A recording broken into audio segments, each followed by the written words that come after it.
You are listening to Leaders and Legends, a podcast produced by Veteran Strategies and featuring conversations with fascinating and impactful men and women who have shaped our world, our communities, and our history. My name is Robert Vane, Principal of Veteran Strategies, and your host for our discussion.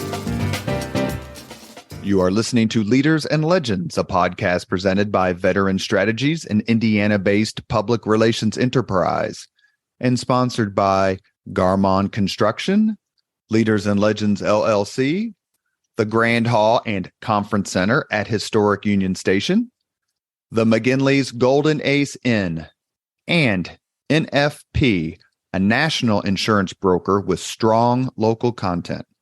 Our podcast is featured on the All Indiana Podcast Network in partnership with Wish TV. You may find Leaders and Legends at allindianapodcastnetwork.com. Thinking of starting a podcast or need to host a public meeting? Let Leaders and Legends LLC be your partner as you look for new ways to communicate your message. Please contact Chris Spangle or me at leadersandlegends.net. And as always, all our podcast interviews are dedicated to the legacy and generosity of P.E. McAllister. Thank you for joining us on the Leaders and Legends podcast. Our guest today is Professor Allen Guelzo. If you recognize that name, it's because he did appear on the Leaders and Legends podcast last year to discuss his new biography on Robert E. Lee. I've been a fan of his since I used to read his articles in the National Review back in the day.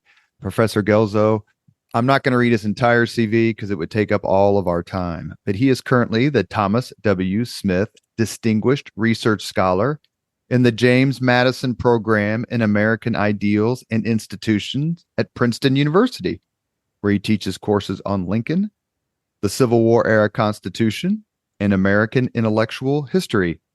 He is the author of 15 books on Lincoln, the Civil War, and American culture. I do enjoy Abraham Lincoln, Redeemer President, Dr. Guelzo. He is a 3-time winner of the Lincoln Prize and the very prestigious Lincoln Prize, and the winner of the inaugural Guggenheim Lehrman Military History Prize in 2013 for his New York Times bestseller, Gettysburg, The Last Invasion. Professor Guelzo, thank you for coming back on the podcast. Very good to be back. Can we argue about Gettysburg for 2 minutes before the podcast ends? Sure. Open fire. We are discussing the professor's new book, Our Ancient Faith, Lincoln, Democracy, and the American Experiment, which I'm going to read this because it involves I've already read this book, but the blurb on the back I'm going to read because it involves another podcast guest of ours, and that is George F. Will. Quote, "It is altogether fitting and proper that with this meditation on democracy and its most subtle defender, Allen Guelzo again demonstrates that he is today's most profound interpreter of this nation's history and significance." High praise from a brilliant man. Better than I deserve. How did you find you've written these books, there's always these books about Lincoln and Shakespeare and Jesus and Napoleon and all these huge figures. And it's, what else can you do? What else can you find? But as we were talking before we started the podcast, you said it's not that hard to find new stuff. No, I don't think that it is. Granted, yes, Lincoln has been written about probably more than any other single individual in American history. And there are piles and piles of Lincoln books, or at least books with Lincoln in the title. If you go across the street from Ford's Theater to Ford's Education Center, when you walk in the front door, you'll see this enormous spiral going up 4 floors in the Education Center. It's a spiral composed entirely of Lincoln books. And that makes the whole notion of writing about Lincoln, studying Lincoln, seem so forbidding. And yet, you have to bear 2 things in mind. One is that a great deal of what is written about Lincoln tends to be the same stuff over and over again. The Lincoln field is what I would sometimes compare to a very broad, rich meadow. And across that meadow is one track. You've got two ruts made by the wagon wheels on that track. And the ruts are very deep because the wagons that have passed across that meadow have simply gone in the same ruts over and over again. All around are untouched parts of that meadow. That is what the Lincoln field is like. Now, how do you lay hands then? How do you recognize what are these other parts of the field you can pay attention to? In 1930, James Garfield Randall, who was the first academic Lincoln biographer, gave a lecture to the American Historical Association entitled, "Has the Lincoln Theme Been Exhausted?" In other words, they were asking that question in 1930. And James Garfield Randall's response was, first of all, no, it has not been exhausted. Don't be deceived. And then he laid out about a dozen new lines of inquiry and interpretation of Abraham Lincoln. Amazingly, very few of them have been explored. Those challenges he laid down have by and large not been taken up. So that even after almost a century since Randall's lecture, we have had specific directions pointed out to us of new initiatives in interpreting Abraham Lincoln, but people have not picked up on them. Instead, they've gone in the ruts. So what I've tried to do, at least in the work that I've done, is to get out of the ruts, to do something different. And I would encourage other people who are interested in studying Lincoln to look at what Randall suggested, the themes he believed would open up new ways of looking at and interpreting Lincoln, and explore some of those. Because what you'll find is you're not just doing what everyone else has done. You'll be doing something new, something interesting, and something novel. Go back to Randall and look at the directions Randall was recommending. There is yet a lot of work to be done on the figure of Abraham Lincoln. Does the topic or the particular emphasis of a book on Lincoln, how much of that is dictated by the fact that you have to sell books? Probably less than it seems. Most people who set out to study Lincoln and to write about Lincoln are doing it because of Lincoln. No, probably yes. There are some people who are, shall we say, in it for hitting the jackpot. And that's going to be the case in almost anything. What is, I think, really surprising and, in fact, heartening is how many people are attracted to Lincoln simply because of the attractiveness and the interest of the man himself as a subject. I've been involved in several different, shall we call them, fraternities of historical research. And some of them, I have to say, have been about as welcoming as an ice cave. You've got people, they're doing their little thing on this particular subject, and they don't really want anyone to come in and offer any kind of competition. I had ambitions many years ago to write a biography of another famous American. And when I broached this subject to someone who was more or less in the same, that person's response was, "Oh, no, you won't. I'm going to write that book," which that person did. All right, I'm not condemning someone who wants to make sure that the book they're going to write is regarded as the best in its field. And it did turn out to be a very good book. But the Lincoln field has turned out to be a very different affair. The people that I have come to know in what I sometimes call the Lincoln fraternity, it's a very different atmosphere. You're welcomed with open arms and open hands. People sit down and share research material with you. I've sat down, for instance, and you mentioned earlier Michael Burlingame having been on this series. I can remember occasions, in fact, I still have occasions back and forth by email with Michael, that we find something new in an archive somewhere. First thing we sit down and do is we write to each other and say, "Have you seen this?" It's not I'm going to keep that to myself because I want the credit for it. It is as though some measure of Lincoln's own generosity and humility of spirit has been imparted in some mysterious way to the people who are the students of Lincoln. And it has been quite a wonderful experience. to be part of that Lincoln fraternity. Like Lincoln himself would be upset, and if two of his biographers or scholars were squabbling over him, he personally would tell some joke and story and say, "Get along." Sorry, I can't hear you. Can you hear me? Are you back on? Yes. All Now I right. can I hear don't you. know what interfered there. The deep. I don't know. Well, let me ask the question again. Some gremlin elbowed their way in. Maybe it was the unhappy spirit of John Wilkes Booth, or Chase, or something like that. Yeah, even Salmon Chase might. Let me ask you the question again, and we'll just make a quick edit. Okay. Would you say it's almost like the spirit of Abraham Lincoln, that he himself would have knocked a couple of historians' heads together or made a joke and said, "Hey, let's all get along and let's talk and let's teach"? Lincoln was a man who had, among several saving graces, the saving grace of not taking himself seriously.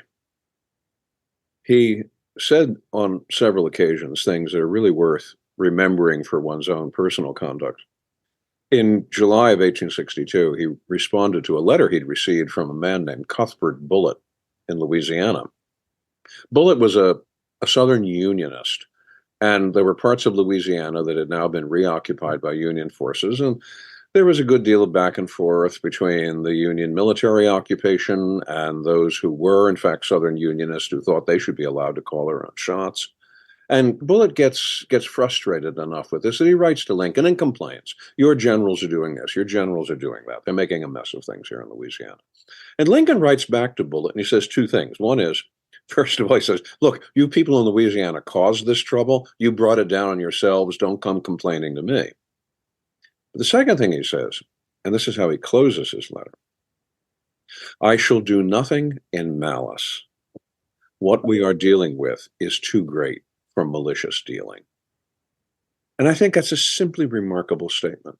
He wasn't going to put himself out front. He wasn't going to take personal offense. He realized that the cause that he was giving leadership to was much more important in and of itself than he was. There's another incident, too, and this occurs in 1863. Lincoln had a very lively interest in theater. And, of course, being in a theater is what brings his life to a close. But in the theater, what he loved above all was Shakespeare. He could recite chunks of Shakespeare off by heart. A noted Shakespearean of the day, James Hackett, was invited by Lincoln to come and give what we would call today a private command performance at the White House of Shakespearean examples. And Lincoln afterwards wrote to him and talked about his interest in Shakespeare and how he hadn't read all of Shakespeare's plays, but there were some of them he'd read over as many times as any professional actor. And he had a few suggestions. "I think this is the way this ought to be said in Henry IV, Part 2, or something like that." Hackett was so enthused at getting this letter from the President of the United States that unfortunately he leaked it to the press. And the press then turned around and said, "What is the President of the United States doing, wasting the time and the money of the Republic on actors and Shakespeare?" Hackett was so embarrassed. He wrote to apologize to Lincoln. And Lincoln wrote back to him and said, effectively, "Don't worry about it. I've had much ridicule, not entirely separate from kindness. And I have had much kindness, not entirely separated from ridicule." I'm not quoting that entirely accurately. But in that letter to Hackett, what he's saying is, I've encountered so much of this before. It doesn't bother me. And he ended the note by saying to Hackett, "I am used to it." He was a man with a lot of resilience. He could absorb tremendous amounts of punishment. And when you encounter a historical figure like that, when you encounter someone who is as important as he is at the moment in the past, 160 years ago, that is a genuinely remarkable quality. I'll give you one more example that way. Also from 1863. This is July of 1863. Ulysses Grant has just completed the capture of Vicksburg, Mississippi. And about 2 weeks after the fall of Vicksburg to Grant, Lincoln writes him a letter, and he says, this is my favorite. Forgive me, Doctor. This is my favorite letter of the war. all right, Absolute favorite. Please go ahead. It's absolutely brilliant. Lincoln writes to Grant, and he says, when you started out on this campaign, I had my doubts. I didn't think it was going to end well. And when you got across the river, I was very anxious that you were somehow going to be isolated and picked off. On the other hand, look what happened. You defeated the Confederate forces, you laid siege to Vicksburg, and they surrendered to you. And I'm writing to you now to say to you, you were right and I was wrong. I think. Yeah. When is the last time you heard a president say something like that? To offer my personal acknowledgement that you were right and I was wrong. Exactly. So what did he say to McClellan or about McClellan? When McClellan treated him so poorly in 1962, I would gladly hold his hat. I would hold his horse if he would only give us victories. Lincoln is saying, this is not about me. This is not about the first person singular. Someone once said about Lincoln that Lincoln never, this was a comment that was made by Josiah Gilbert Holland, who later becomes a Lincoln biographer, some note. And Holland said, I don't think that Lincoln ever thought of himself as president. He thought of himself as the attorney general of the people. He was representing the people's interests. It wasn't about him. And what he saw in the American democracy was of infinitely greater importance than Abraham Lincoln. We are talking with Professor Allen Guelzo of his new book, Our Ancient Faith, Lincoln, Democracy, and the American Experiment. Now, I've talked to enough authors on the Leaders and Legends podcast to know that plenty of thought goes into the title of his or her book. Why is this titled Our Ancient Faith? It's a phrase that Lincoln uses in the great speech he gives in Peoria, Illinois, on October 16th, 1854. It's one of a series of speeches he gives, which is something of his re-entry into active political life. He had been involved in politics in Illinois and at other levels for almost all of his career until he is elected finally to the House of Representatives in 1847. But that solitary term that he serves in the United States Congress is in many ways something of a downer for him. First of all, his party is not fully in control of what's going on with President James Knox Polk and the Mexican War. So he delivers speeches attacking Polk. What do people do? They interpret that as a slur on the soldiers who are fighting the war that Polk has begun.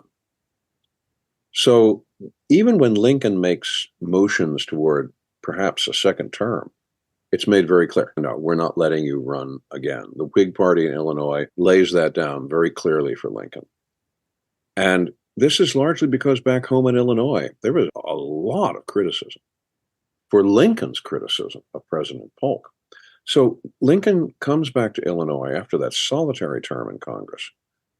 And as he said himself on several occasions, he decided to put politics on the back burner. He was going to concentrate on his law practice. His family was growing up.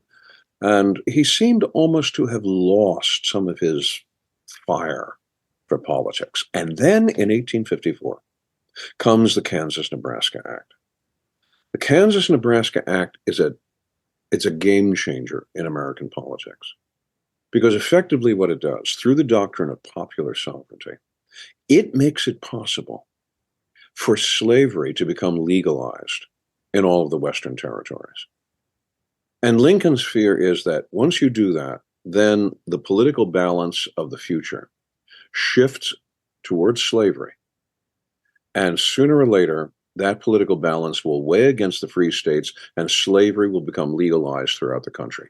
Up to that moment, Lincoln had believed that slavery was an antique from ancient centuries and it was on its way out, and all we had to do was to just gradually push it along and it would go of its own force. Kansas-Nebraska showed him he was dead wrong. All the power, all the initiative for slavery was in fact gaining strength And Kansas, Nebraska was going to open the door for that strength to dominate American life. So he comes back into the world of politics. And he does it with this series of speeches in Illinois in 1854. And the apex of it is the speech he gives at Peoria in October of 1854. That speech, I've often said, if everything else that Lincoln had said and written that's come down to us was somehow erased, and all you had left was the Peoria speech, that would be enough to give you all of Lincoln's political philosophy. Because in it, he lays out how utterly contradictory slavery and the growth of slavery is with the basic assumptions and principles of the American democracy as they've been built up since the Declaration of Independence. And at that point, he makes this very emotional appeal. He says, my ancient faith dictates something entirely different from slavery. And then a paragraph or two later, he changes the pronoun. It becomes our ancient faith, which is captured by the Declaration of Independence, the declaration that all men are created equal. And that, he says, leads us to another aspect of the Declaration, the consent of the governed. And that, he says in this speech, is the sheet anchor of American republicanism. So he's laying out, under the umbrella of this phrase, our ancient faith, what he believes Americans have always had to believe, what Americans always must believe, what is the bedrock of the American democracy. That, he says, that is our ancient faith. Hence the title of the book. We all know that Lincoln was a lover of history, especially how much he loved the Bible, which you talk about in your book. When you use the word ancient on Lincoln's behalf, the word that he used, how far back do you go when you're trying to construct a litany of Lincoln's influences? It's curious, when he talks about an ancient faith, he doesn't talk about Athens and the Golden Age. He doesn't even try to talk about the Roman Republic.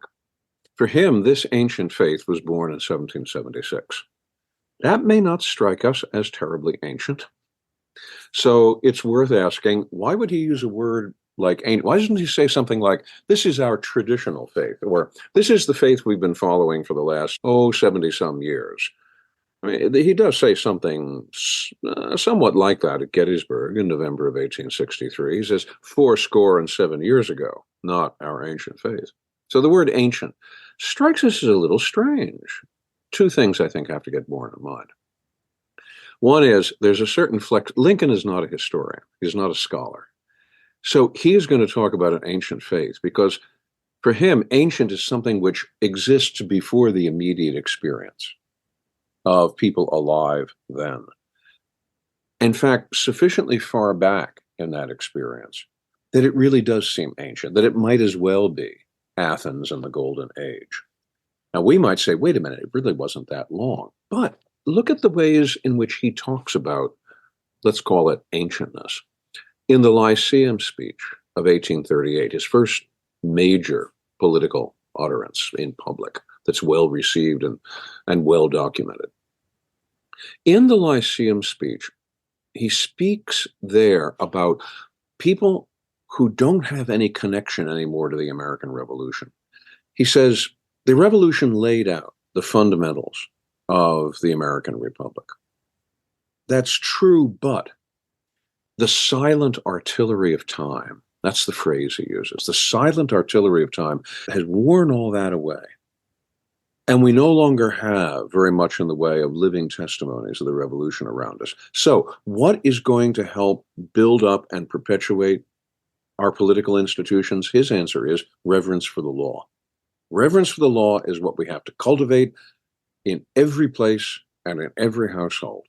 And reverence for the law is what's going to continue. It's going to sustain that faith. If we don't have an immediate contact with it, only law can do that. He's actually talking about what he means in 1854 by something being ancient. It's out of our immediate experience. He'll do the same thing in 1858 when he speaks in Chicago at the very beginning of the Lincoln-Douglas campaign.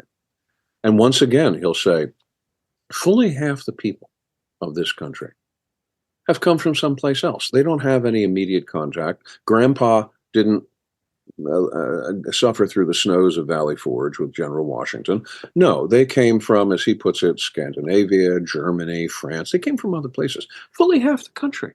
They don't have any living connection. They don't have any genealogical association. They're not sons of the American Revolution. What then connects them to the principles of the revolution? He says, when they read in that declaration that all men are created equal, then they feel that they are flesh of the flesh and bone of the bone of those old men that wrote the Declaration. And so they are, because that is the electric cord that runs through every lover of liberty. The immediate experience of the revolution, it is ancient. It is far in the distance. What makes the principles of the American Revolution live for us is that when we hear them, when we recognize them, we at once recognize something which is true and fundamental and natural. And this is what Jefferson talks about when he talks about how self-evident it is that we're all equipped with these natural rights, including life, liberty, and the pursuit of happiness. So he can talk about ancientness, and it can mean it in the sense that it's far enough in the past that we might, in fact, be losing touch with it.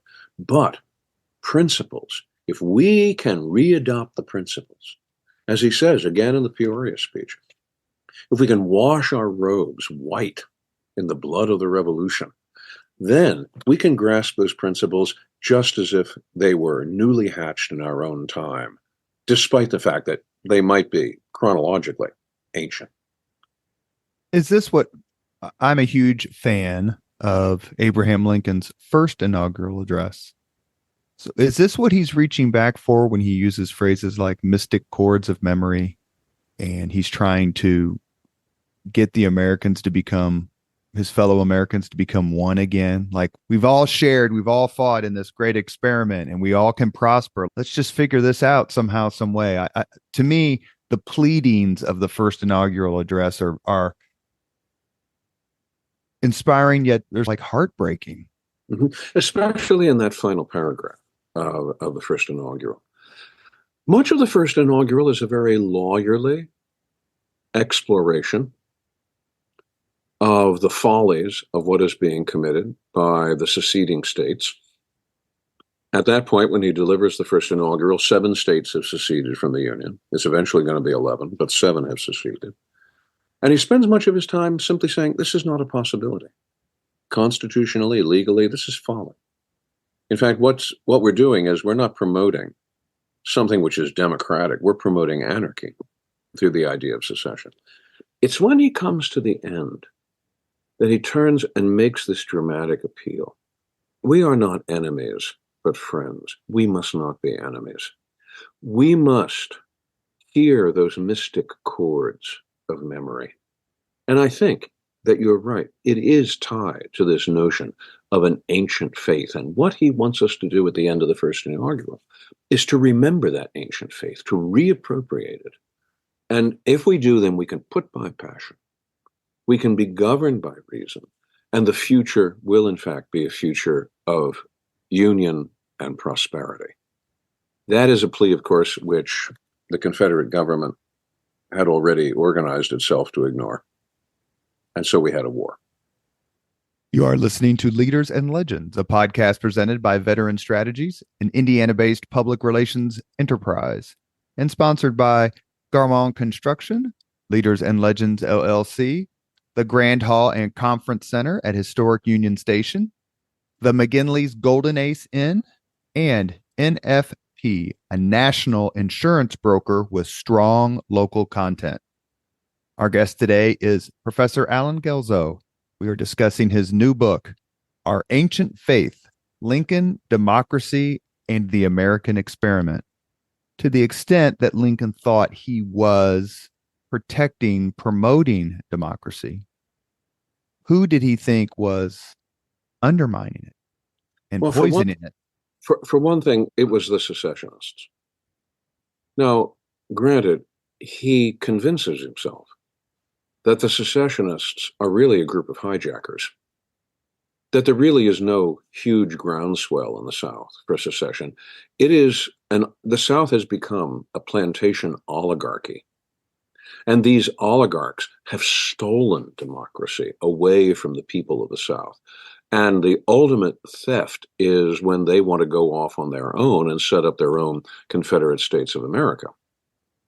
I think there's some serious doubt as to whether Lincoln was reading public opinion quite accurately then. Of course, there were no polls to tell him otherwise at that point, but he's going by instinct. And his instinct tells him, people in the South, by and large, the rank and file of the Southern population, really are loyal to the Union. They will respond to an appeal to those mystic chords of memory. They don't. They don't. He then regards the leadership of the Confederacy as having perpetrated not secession, but revolution. Now, you might take a step back and say, what's the difference? Didn't we secede from Great Britain in 1770? The Confederates were just doing the same thing. And the answer I'd give to that is no, in fact, it's very different. A revolution is about discontinuity. You don't just walk away from something. You walk away from the entire idea, the principle, the practice of it. And that's what we did in the revolution. We didn't just decide we didn't want to be part of the British Empire anymore and goodbye, we'll be in touch later on. Oh, no.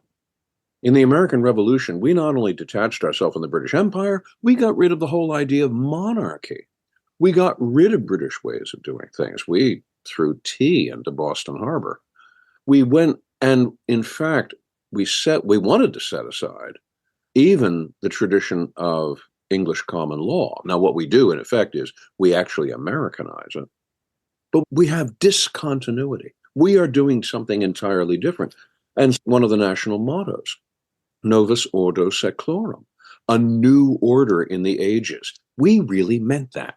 The American experiment was intended to do something different from anything Britain had done, and anything even more so than what Europeans had done. Now, secession. Secession's a very different affair. Secession is about continuity.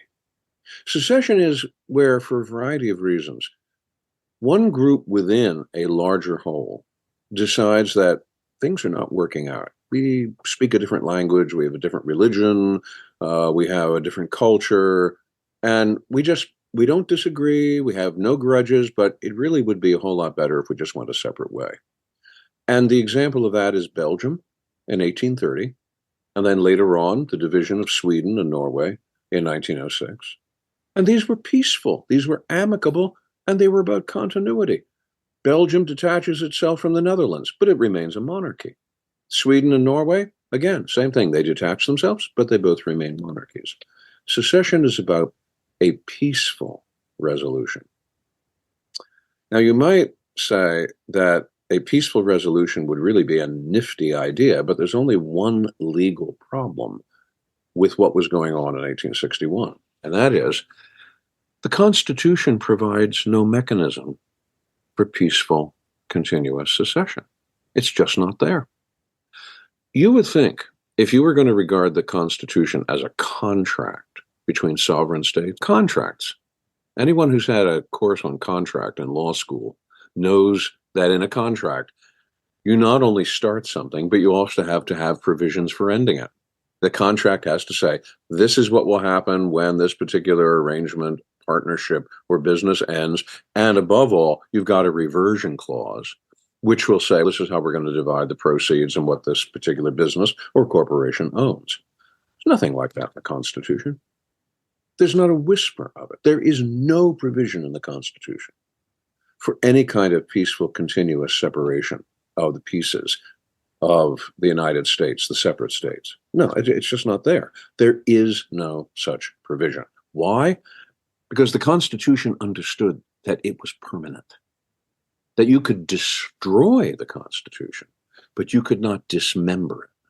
So Lincoln says, no, I'm sorry. What you're doing is not secession because there is no provision for secession. Now, Lincoln says, if you want to have a revolution where everything is discontinuous, oh, now that's different. Every people have a right, a revolutionary right, to set things up on their own. Now, you might wonder, all right, why didn't the Confederates simply say, okay, have it your way, Mr. Lincoln. What we're doing is not a secession. What we're doing is a revolution. Can we now do what we want to do? Confederates don't want to do that. Why don't the Confederates want to call what they're doing a revolution? Discontinuity. And the discontinuity is wrapped up with their slaves. Because the discontinuity that you have in a revolution means that all bets are off. All connections are off. The past no longer has any control over the present. And if you do that, then the laws governing slavery in the slave states go out the window. None of the people in the Confederacy wanted to see that happen. That's why they want to call what they're doing a secession, because they want to pretend that it's continuous. Lincoln lays out in the first inaugural, and then also in the special session speech he gives on July 4th, 1861, why this is impossible. He says to them, what you're doing, call it a revolution. Make this honest, knowing full well that they're not going to want to call it that because they don't want to take the chances in law. I remember, and you correct me, please, in the Ken Burns series, Shelby Foote makes the comment, I'm pretty sure it's him, that one of the causes of the Civil War was our failure to do what I think he called, we have a genius for compromise, and we couldn't compromise. We couldn't figure it out. What was Lincoln's views on the Crittenden compromises? Obviously, I think the biggest or the most well-known one, but the compromises that you make in a democracy, how did he feel about those compromises as it related to slavery and keeping the Southern states in the Union? What did he say at one point? If the tug has to come, it may as well come now, or something like that? Yes, if the tug has to come. Lincoln approved of a number of the great compromises. He approved of the Missouri Compromise. After all, it had been legislated into statute. If he is going to be someone who is encouraging people to exercise reverence toward the law, the Missouri Compromise was an item of law, so he respects that. The Compromise of 1850, likewise. But for Lincoln, there is a line that can't be crossed. And the line is, you take slavery and legalization of slavery into the territories. When that happens, then you have crossed his line of no return. And he looks at that and he says, this means the end of the American Republic. And on that ground, he says, we have to fight this because we believe that slavery is wrong. Slaveholders believe it is right, but we believe that slavery is wrong. And our believing it wrong and their believing it, that's really the only disagreement we have. Lincoln insisted over and over again, even in the first inaugural, that he had no intention of meddling with slavery in the states where it was legal. Not only did he have no intention, what he didn't say, but what was obvious was he had no power. Slavery was legal in those states by state enactments. As president of the United States, he couldn't reach over the firewall between state and federal jurisdictions and then simply free slaves in those states. He knew he couldn't do that. And he says to the Southerners, you know I can't do that. I can't do it. I don't have an intention of doing it. But what I do have an intention of doing is keeping slavery from expanding. Now, you might think, doesn't that sound perfectly reasonable? He's promising to leave them alone. They wanted something else. They wanted control. They wanted power. They wanted expansion. They were not going to be happy with anything less than that. That was what led to secession. Lincoln feels he has to oppose that. He's willing to compromise. In fact, right up until almost the end of the war, when he meets with 3 Confederate commissioners at Hampton Roads in February of 1865, even then he's still willing. Can we talk about compromise to get this war ended and the bloodshed stopped? Now, by that point, he's saying, look, slavery is now off the table. Sorry, I've issued the Emancipation Proclamation. I'm not retracting it. We've just seen the passage in Congress of the legislation that is the 13th Amendment. So slavery is no longer a subject of compromise. But he's willing to say, Maybe the means by which we implement the abolition of slavery in the South, maybe that is amenable to compromise. He's willing to do it. They're not willing to do it. They're not willing to make that concession. And since they're not willing to make that concession, that's as far as things can go. May I make a strained analogy, Professor? Sure, go ahead. To me, the Kansas-Nebraska Act, Lincoln deciding that he's got to do something, is somewhat comparable, or it reminds me of Lincoln's determination for black vote, black citizenship, driving John Wilkes Booth to say, all right, I have to do something. I'm going to put him through. Mm-hmm. It'll be the last speech he'll ever make. Right. Are these, but the bigger point is these huge events, these things that completely change the conversation. Like you were talking about earlier with the Kansas-Nebraska Act, everything was floating around. That hits, it changes so much, makes Stephen A. Douglas, the senator from Illinois, this national figure, or reinforces the fact that he's a national figure. Booth is this fine actor, but has other issues, obviously, and he's mad about it, and he wants to kidnap and all this stuff in Lincoln. But the idea of blacks being, or the former slaves being, citizens and being able to vote catalyzes his action. Back in 1858, and on the subject of race that way, I actually devote 2 chapters of this book, which is not a long book. It's 171 pages. All right, yes, it's another 150 pages of footnotes, but it is another 150 pages of footnotes. I don't want someone saying, by what authority does he say this? I want the notes there to say, okay, this is the authority on which I'm saying this. But I actually devote 2 chapters out of the 10 chapters of the book, 2 questions about Lincoln and race.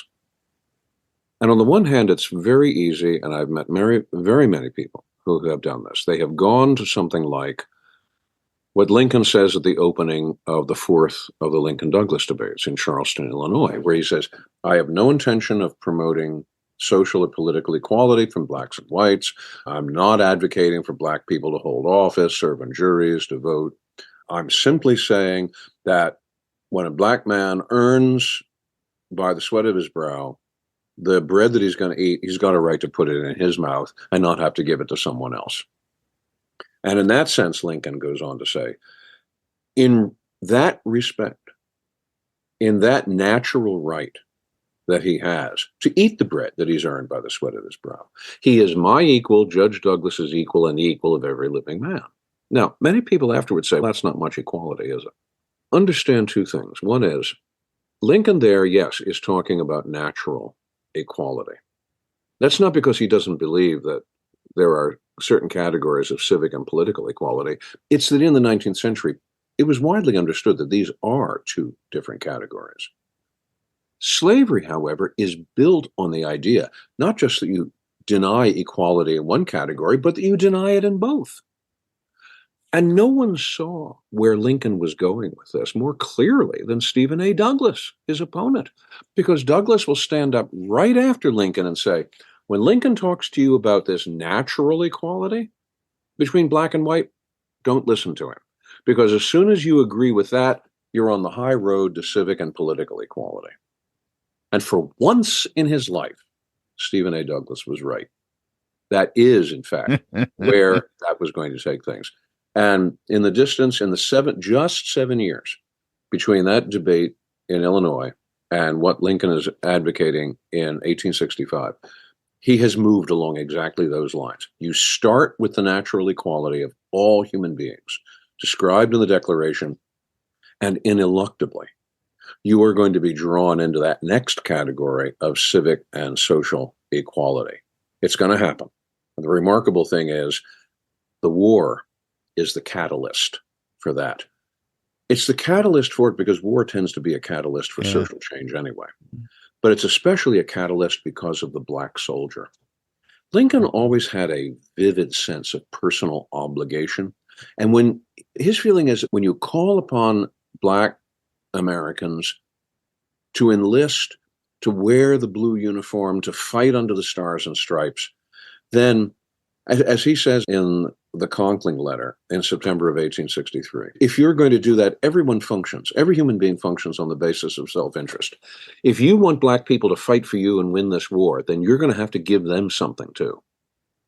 And for him, that something eventually is going to wind up with civic and political equality. And by the last weeks of the war, by the last months of the war, that is what he is talking about. Just 7 years. Much would you say the American but British drive towards voting rights for women after they volunteered and did so much to aid the war effort, the Great War effort? Like, well, hey, we've done our bit. We've earned this. And not only votes for women in Britain, and then, of course, in America as well. But in fact, in Britain, a dramatic expansion of the voting franchise for everybody. We don't often appreciate how limited voting rights were in Britain, even up through the 19th century, even after the Great Reform Act of 1832, even after expansion. There are actually 3 major reform acts.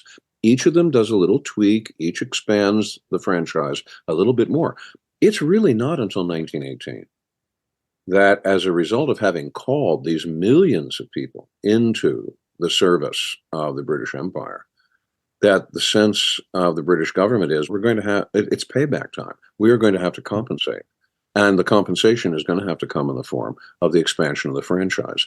That's what happens for both men and women in Britain at the close of the First World War. Yeah, the so-called age of improvement of the late 19th century. It's aptly named in some ways and not in others. You are listening to the Leaders and Legends podcast. Our guest today is Allen Guelzo. We're discussing his brilliant new book, which I have to say, I did read some pages more than once just to make sure that I understood what you were saying.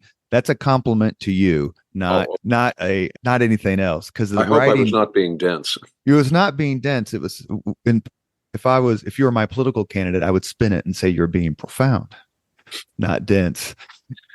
It's a very concentrated book. Oh, it is, but you have to have. I would say this, and this isn't a criticism, of course, but don't make this the first book you ever read on Abraham Lincoln. No.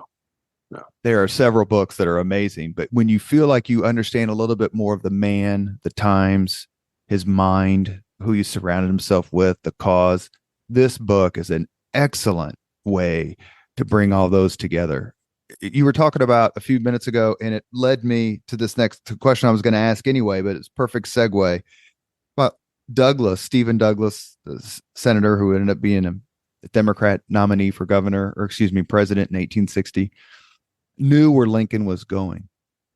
Who else, perhaps on that team of rivals, understood what Lincoln was saying and what his goals were? I'm a huge fan of Secretary of State Seward, who I think recognized Lincoln's genius. Despite Seward's best efforts at the beginning, he recognized Lincoln's genius. The best of us all, I think, is what he said. He is the best of us all.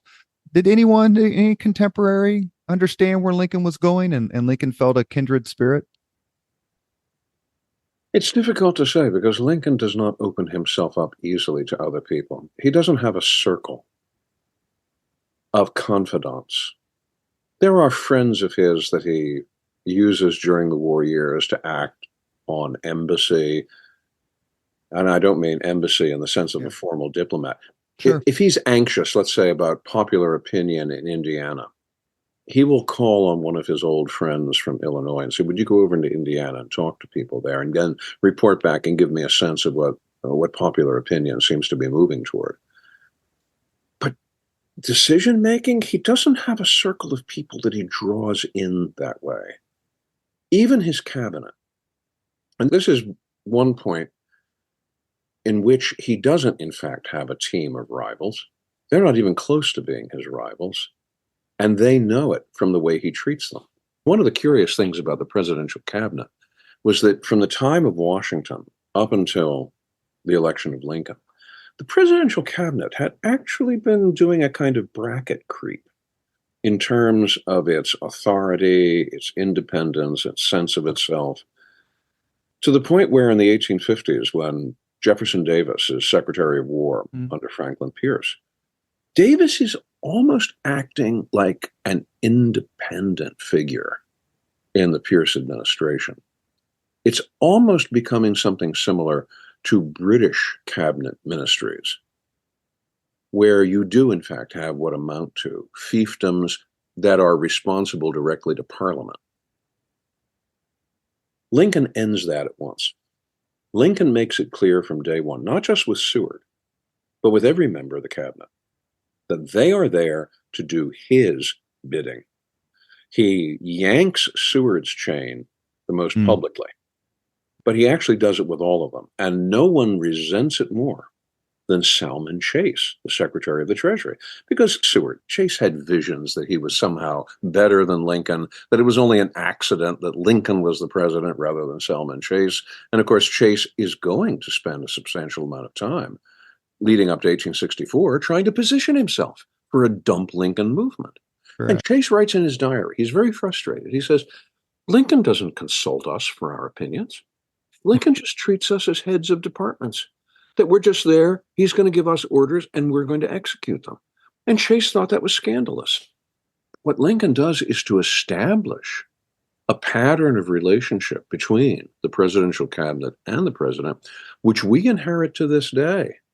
So Lincoln really is a hinge, not because he's got a team of rivals, but because it puts an end to the idea that there is a team of rivals in the cabinet. He is going to run the show, so much so that in 1863, John Hay, this young whippersnapper out of Brown University, whom he hires as a secretary, Hay writes in his diary, and in a letter that he writes to John Nicolay, too, and he says, I never knew until now with what authority the tycoon, that was his phrase. I love that name. Tycoon. The tycoon. He abbreviates it to the T. All right. I never understood till now with what authority the T governs. He controls the cabinet. He controls conscription. He controls the war effort. He does it all. He is like some backwoods Jupiter throwing his thunderbolts. And then Hay adds, there is none so good and kind as he. I believe that God has put him in this place. And when you reflect on how readily a great man does not look all that great to his valet, sure, here you get the exact opposite with John Hay. John Hay, who has all these ambitions to be a great literary figure, who will in fact go on to be a famous writer. He'll be Secretary of State under Theodore Roosevelt. He just gets more and more lost in admiration for Lincoln. It's really a remarkable statement by Hay. We have a few minutes left on the Leaders and Legends podcast with Professor Allen Guelzo. Let me throw out another name to see your thoughts on this regarding an understanding of where Lincoln was heading. Frederick Douglass. Do you get the sense that Douglass had the hope or the foresight to see Lincoln's ultimate journey with regard to the freedmen and slavery? That's difficult to discern. But what is easier to see is how much Douglass changes in his own perception of Lincoln. When Lincoln is elected, Douglass is not happy. Douglass is not in a good mood anyway in 1860, because by 1860, it looked like the anti-slavery cause was lost. Not only the Kansas-Nebraska Act, but then the Dred Scott decision in 1857. This just looked like the whole country was moving wholesale to the approval and the approbation of slavery. There was, in fact, a case working its way up through the federal judiciary, Lemon versus New York, which, if it had come before the United States Supreme Court, would have struck down the free state statutes banning slavery in those states. And Douglass looks at this and says, we have tried, we have testified against, we have labored against, I have lectured against slavery all these many years, and what do we have to show for it? Nothing. In fact, it's gotten worse. And at that moment, Douglass was actually tempted to emigrate to Haiti. because he just saw no future that way. And when Lincoln becomes president, he's not really enchanted by what he hears Lincoln say. When he hears Lincoln in his speeches, when he hears Lincoln in his first inaugural saying, I've got no intention of meddling with slavery in the states where it's legal, what he hears is the voice of someone who doesn't really have a backbone. And so he's critical of Lincoln. And he's critical at a number of points. When Lincoln brings a delegation, Black leaders from Washington, D.C. to the White House in August of 1862, Lincoln gives them this long-winded speech about how they ought to be willing to support colonization before emancipation. And Douglas erupts. He says, here's the President of the United States behaving like an itinerant colonization lecturer. And then comes the Emancipation Proclamation, which, curiously enough, even while Lincoln was talking about colonization, he had the Emancipation Proclamation sitting in his desk. Why is he talking about colonization? You know what he's doing? He's sugarcoating the pill of emancipation, because he knows this is a nation, even in the North, which is still predominantly white supremacist. And Illinois was particularly bad. Oh, especially bad. How is he going to buy cooperation with his Emancipation Proclamation? By talking a lot about colonization. That'll make the pill go down more easily. Douglas is not privy to all of this, but when the Emancipation Proclamation, in fact, is issued and becomes a legal ruling on January 1st, 1863, then Douglas starts to pay attention to Lincoln. And in August of 1863, he makes his first journey to the White House for an interview with Lincoln. And he comes away from it astonished. He says afterwards to John Eaton, I was talked to as one gentleman would talk to another. He'd never been talked that way. He'd never been talked like that by other white people. Even abolitionists like William Lloyd Garrison had been tempted to treat Douglas as, well, a tool in their own strategies. Mm. And Douglas will meet with Lincoln again. He will say years afterwards that Lincoln was the first great man he had ever met in America, which didn't remind him, which didn't poke him about their difference in terms of color. And he will say in a eulogy that he delivers at the Cooper Institute after Lincoln's death that Abraham Lincoln was preeminently the colored man's president. He will develop an understanding of Lincoln in which he begins to see Abraham Lincoln as, in a lot of ways, very similar to himself.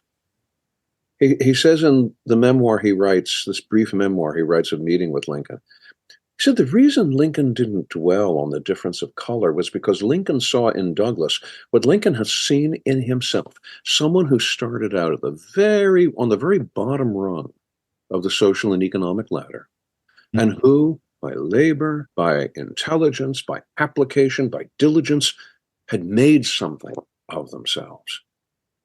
Douglas will give a lecture. Oh, he gives it actually more than 200 times in his career. It's a lecture called Self-Made Men. And yes, to a certain degree, Douglas is talking about himself as a self-made man, and he'd earned that. But his preeminent example of a self-made man is Abraham Lincoln. So Douglas believes over time that he has discerned in Lincoln someone not all that unalike from himself. And that is a remarkable change in its own right, because it's not only Douglas as a black man who is invited to the White House. There's a whole galaxy of prominent black Americans who pay these visits to Lincoln and the White House. Sojourner Truth, prominent black clergy, Henry McNeil Turner. And they all come away impressed by Lincoln, to the point where by 1864, black Sunday school associations are holding their fundraising picnics on the White House lawn.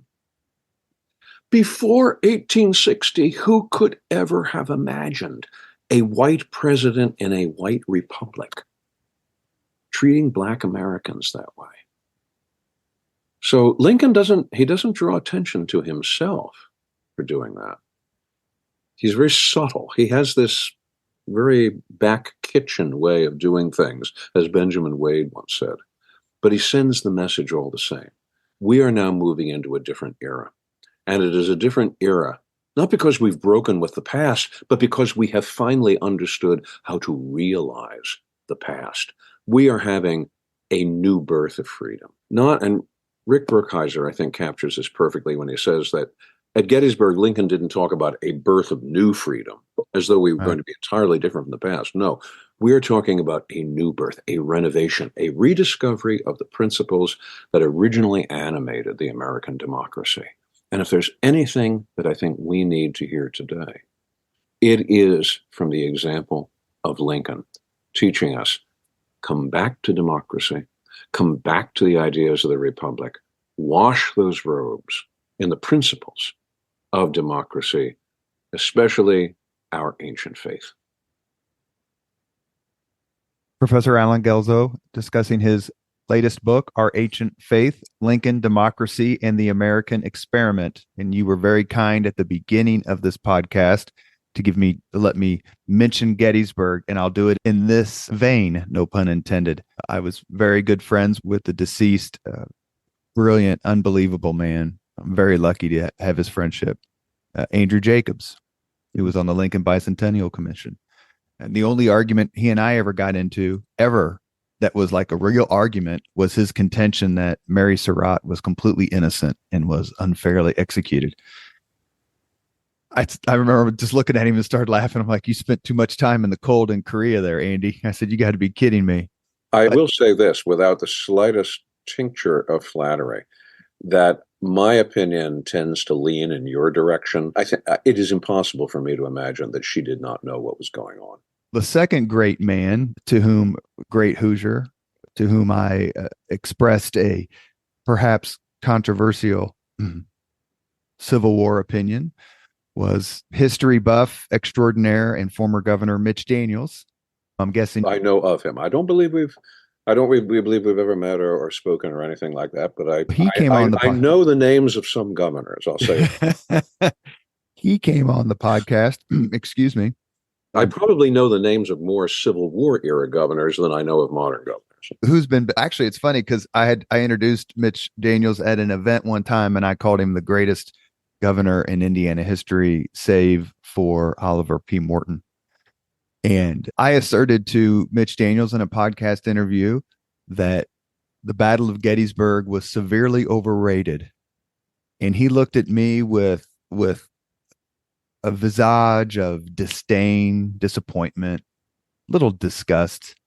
I just don't understand. I do understand, but I feel Shiloh is the most important battle of the war, and Gettysburg is the most romanced battle of the war. You wrote a book on Gettysburg. How wrong am I? I'm not sure how possible it is to do rankings that way. Certainly, Gettysburg's been written about more than any of the other battles of the Civil War. It was a long battle, 3 days. Shiloh was 2, but Gettysburg is 3. Casualties are enormous.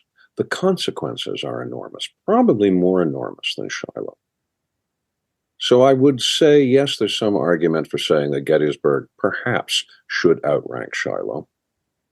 But I would also put in a plea for Antietam. And I think Antietam has sometimes been the poor relation of Civil War military history. Antietam and the campaign in Maryland in the fall of 1862 is the event in the Civil War that we think we know all about. I think we know a whole lot less about it than we imagine. And the literature on Antietam has been so much thinner than that of either Gettysburg or Shiloh. But you want to talk about consequences?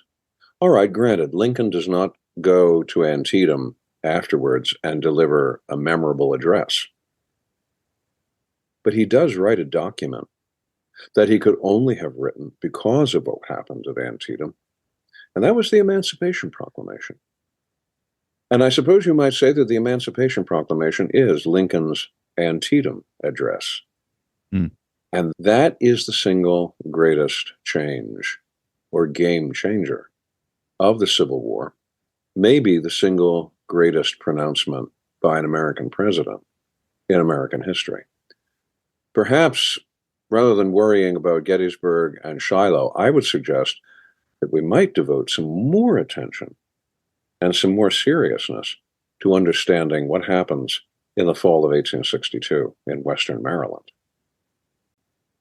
You have been listening to Leaders and Legends, a podcast presented by Veteran Strategies, an Indiana-based public relations enterprise, and sponsored by Garmong Construction, Leaders and Legends LLC, the Grand Hall and Conference Center at Historic Union Station, the McGinley's Golden Ace Inn, and NFP, a national insurance broker with strong local content.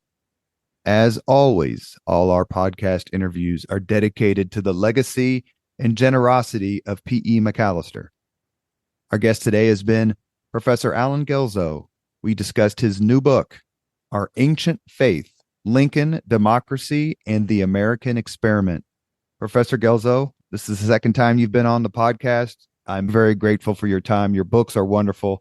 Thank you so much, and please come back on again one other time, or as often as you like. Thank you, and I just might take you up on that. Thank you very much for listening to Leaders and Legends, brought to you by Veteran Strategies Incorporated. If you want to contact us about this program or our menu of public relations services, please send us an email at robert@veteranstrategies.com. That's robert@veteranstrategies.com.